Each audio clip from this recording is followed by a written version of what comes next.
مسلم شریف کی حدیث مبارکہ حضرت ابو ہریرہ رضی اللہ تعالیٰ عنہ راوی حدیث ہے، آپ بیان فرماتے ہیں جب بندہ فوت ہو جاتا ہے تو اس کا جو سلسلہ یا مال ہے وہ رک جاتا ہے، جو سلسلہ یا مال ہے وہ رک جاتا ہے سوائے تین چیزوں کے۔ ایک وہ علم جس کے ذریعے اس نے لوگوں کو فائدہ پہنچایا ہوتا ہے، یعنی کہ اگر ہم علم سیکھتے ہیں تو ہمارا یہاں پہ بیٹھ کر علم سیکھنا کوئی درگاہ جانے والا،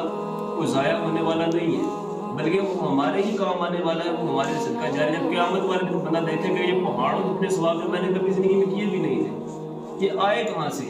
تو پھر ہوگا کیا کہ یہ وہی ہوگا جو اس نے اپنے صدقہ جاریہ کے طور پہ چھوڑ دیے ہوں گے۔ اسی طرح اگر کوئی بندہ برائی کا کام کرتا ہے، وہ برا کام اگر کسی کی زندگی میں آ جاتا ہے، وہ اگر کرنا شروع کر دیتا ہے تو اس کے لیے وہ ہم دیکھ لیں گناہ جاری کے پہاڑ کیسے آگے بڑھتے ہیں۔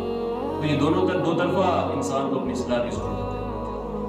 اب یہاں پہ یہ بات ذہن میں رکھیے گا کہ دوسرے وہ بندے ہیں کہ جو کہ صدقہ جاریہ، یعنی کہ ایسا عمل جو کہ صدقہ جاریہ انسان اپنے لیے چھوڑ جاتا ہے،